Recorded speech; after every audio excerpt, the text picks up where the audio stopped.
All right, folks. Thanks for checking out the video. I'm going to play a clip here from Tucker Carlson's latest monologue that he posted yesterday, June 27th, on Twitter.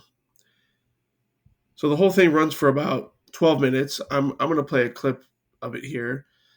Now, towards the end, he makes an interesting prediction about what he thinks is going to happen leading up to the 2024 presidential election. So I'm going to play the clip and then we'll talk a little bit about it. What accounts for a response like that?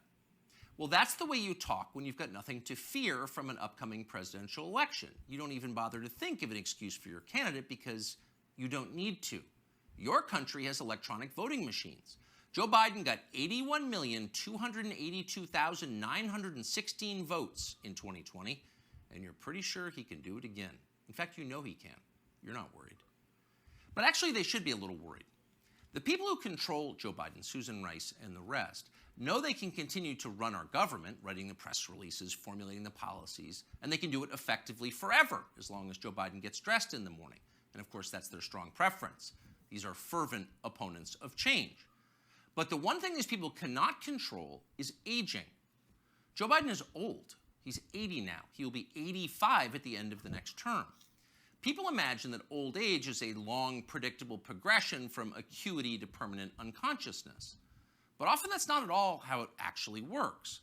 When old people start to slide, they tend to slide fast. Joe Biden has begun that descent. Here he was yesterday. And here's what she wrote to me, and I quote, "You can imagine my joy. She called them right away, and the next day they sent someone out to survey her yard. As Beth wrote, this is the best thing that's happened to rural America since the Rural Electrification Act brought electricity to farms in the 30s and 40s. End of quote." End of quote. You weren't supposed to hear that. Joe Biden read the stage directions out loud. That's like eating the garnish that comes with your entree. You're supposed to know not to do that. Joe Biden no longer does. In a year or two, he will be gone completely, and there will be no hiding it. At that point, the Democratic Party will face a secession problem. If Joe Biden is reelected next year and then forced to leave office during his term due to disability or death, that means Kamala Harris will become president of the United States. And nobody wants that, not even her husband. In real life, nobody likes Kamala Harris. That's not an attack on her. In fact, it's possible to feel pity for someone who's so universally reviled. It is instead an observation of unchanging physical reality like gravity or photosynthesis. Nobody wants Kamala Harris to be president. No one will benefit if she becomes president. So logic suggests there's going to be a change. It's going to have to be somebody else. And whoever that person is going to have to enter the race soon, before the election, after Biden drops out. Who could that person be? We don't know, obviously. This is all just guessing. But we do know whoever that is will have to have two essential criteria.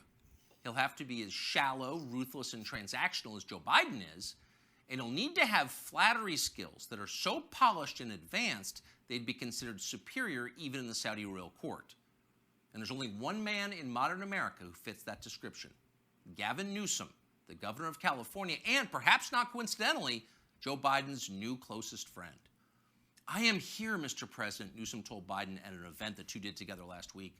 "I am here as a proud American, as a proud Californian, mesmerized by not just your faith and your devotion to this country and the world we're trying to build, but by your results, by your action, by your passion, by your capacity to deliver.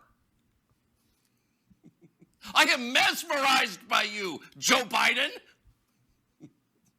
Imagine saying that as a compliment. You couldn't do it. Few human beings could do it. But Gavin Newsom had no problem at all. Those words rolled right off his forked tongue. He never stopped smiling. So if you're looking for the leader of the coup, there he is right there. Okay. All right. So that was Tucker Carlson, his latest monologue. So very interesting here. He thinks that the Democrats are going to basically force Biden to drop out and that he could possibly be replaced by none other than California Governor Gavin Newsom. So is this possible? Well, it's certainly possible. Is it likely? I don't know. I mean, there was a lot of people saying that Biden wouldn't make it through the 2020 election, and he did. He's obviously being given um, a whole cocktail of drugs or stimulants or God knows what they're pumping this guy with to get him through. But it would certainly make a lot of sense. Obviously, as he said, Kamala Harris is not particularly popular. Otherwise, they could just replace Joe Biden with the vice president, Kamala Harris. It's usually the uh, chain of succession, and she would be the next one up. But as he said, she's pretty much universally disliked. Um, they could possibly promise her some, I don't know, cush gig as ambassador to Jamaica or something like that, or a role on the Supreme Court. God help us.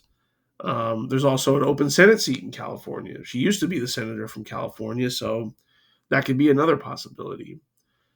Um, and he mentions earlier in his episode there that the Democrats don't have to throw the entire election in order to get their way. All they have to do is finagle a minuscule amount of votes in a few states, and things go their way.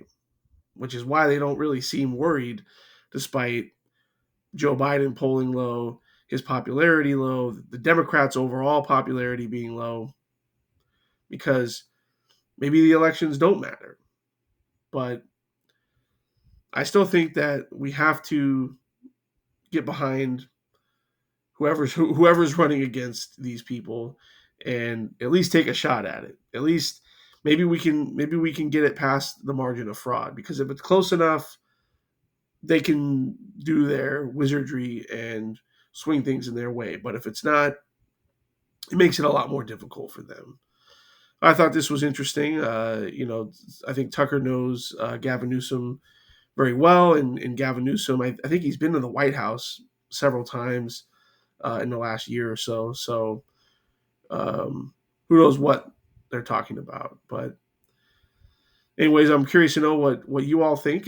Will Joe Biden be the Democrat nominee in 2024? Will it be Gavin Newsom? Will it be somebody else? So let me know what you all think. And as always, we'll see you on the next one.